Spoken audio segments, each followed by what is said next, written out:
When young train engineer Jake Anderson saw a pack of wolves standing on the tracks right in front of his speeding train, he thought the animals would scatter at the last moment. But the predators didn't move, as if protecting something invisible to the eye. The engineer took a risk and pulled the emergency brake lever, realizing he might not be able to stop in time. When the train finally came to a halt just a few meters from the wolf pack and the grey guardians slowly parted, the scene that unfolded made everyone who later heard this story shudder. Jake grew up in the small town of Pine Creek, Montana, in a family of hereditary railroaders. His father and grandfather not only passed on their professional skills, but also instilled in him a special love for these places. When the time came, Jake went to Missoula to get an engineering degree, but the city bustle and polluted air only intensified his longing for his native land. He constantly remembered the smell of pine forests after rain and the crunch of snow underfoot on a frosty day. Returning to Pine Creek with an engineering diploma, Jake quickly found work at the same railroad depot where generations of his family had worked. He started small, but his determination and innate intuition didn't go unnoticed. Gradually, he was entrusted with more responsible tasks. When Jake gained enough experience, he was transferred to freight trains, real iron giants that crossed vast distances across the American West. Jake loved his job. Each trip was a little adventure for him, an opportunity to see the beauty of wild nature in all its splendor. In winter, these landscapes became especially enchanting: snowy expanses, frost-covered trees, rivers sparkling like crystal. It was on one such winter day in January, when the frost turned breath into silvery vapor and sunlight played on snow crystals, that Jake experienced something that would forever change his perception of the world around him. It was a routine trip. Jake was driving a heavy freight train through a snow-covered forest, enjoying the peaceful view outside the cabin window. His attentive gaze glided over the snowy railroad bed, stretching into the distance. Suddenly, about a few kilometers ahead, he noticed a strange, dark spot right on the tracks. The engineer's heart skipped a beat. An obstacle on the tracks always means danger, but the distance was too great to make out what exactly was blocking the way.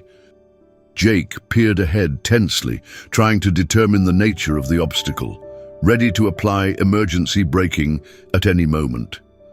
As he approached, the spot took on a more distinct outline. It wasn't a fallen tree or man-made debris. What he saw made his heart beat faster. There were some animals on the tracks, and they didn't seem to be moving off the path. Getting even closer, Jake was amazed to see a pack of wolves. The grey-white silhouette stood out clearly against the snow. Such behavior was unusual for these cautious predators, and Jake couldn't believe his eyes. Following protocol, he immediately sounded the horn.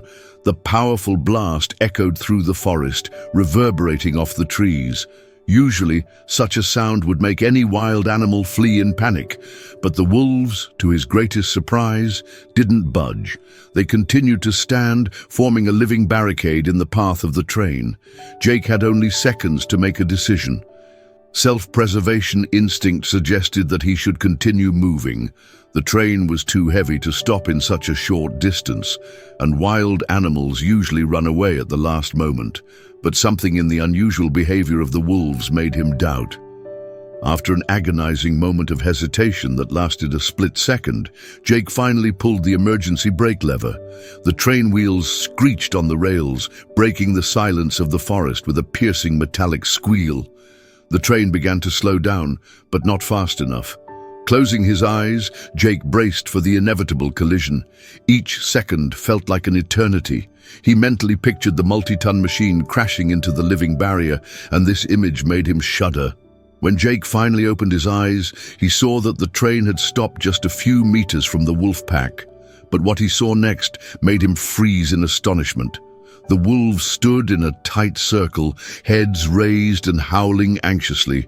They weren't running away or showing aggression. It seemed they were protecting or guarding something. And only when the danger of collision had passed did the predators slowly begin to part. What Jake saw shocked him to his core. On the railroad tracks lay a person, an elderly man in a ranger's uniform. Jake hesitated to leave the cabin while wild predators were in close proximity. But the wolves, as if understanding his apprehension, gradually retreated into the forest thicket. Making sure the animals had moved to a safe distance, Jake, armed with a crowbar for self-defense, jumped onto the snow and cautiously approached the lying man. With each step, his surprise only grew. He recognized this person. It was Frank Thompson, the local National Park ranger who was already over 70. This man had dedicated his entire life to protecting the forests and their inhabitants, and Jake remembered him from childhood. As he got closer, the young engineer saw something shocking. The old man's hands were handcuffed to the rails. The cold metal was digging into his wrists. From Frank Thompson, he learned a chilling story. It turned out that local poachers who had long held a grudge against the principled ranger decided to cruelly revenge him for tirelessly thwarting their illegal activities. For years, this fearless man had saved animals from traps and bullets, tracked down violators, and reported them to the authorities. Many wolves in these forests were alive only thanks to his selfless work. The poachers had repeatedly threatened the old man, but he never thought they would dare to commit such an atrocity. They tracked him during his territory inspection, knocked him unconscious, and chained him to the rails. When Frank came to, he was already chained to the tracks, awaiting an approaching train. Frank recounted that upon hearing the horn of the approaching train, he had resigned himself to his fate. But then, something incredible happened. A pack of wolves emerged from the forest. These proud and cautious predators, whom he had protected all these years, surrounded him like a living shield. They stood between him and the oncoming train, risking their lives to save their protector. Jake was stunned by this story. He quickly freed Frank from the handcuffs and helped him up. Together, they called for help and reported the incident to the police. Thanks to Frank's testimony and evidence left by the criminals, the poachers were soon arrested and brought to trial. This story quickly spread throughout the state and even made national news.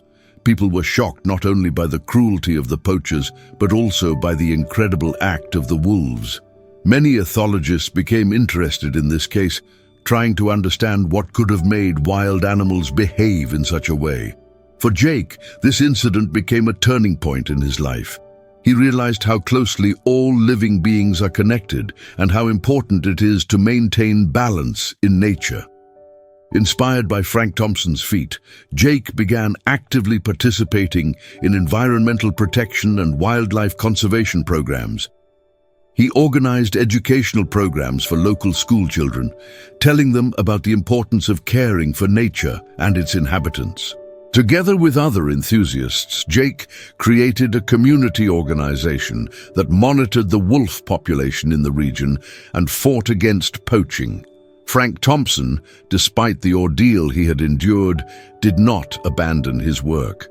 On the contrary, this incident gave him new strength and determination.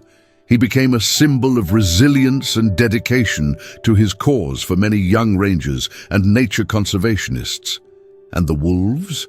They continued to live in their forests, occasionally showing themselves to people. But now the local residents looked at them with different eyes, not as dangerous predators, but as wise and noble creatures capable of amazing acts.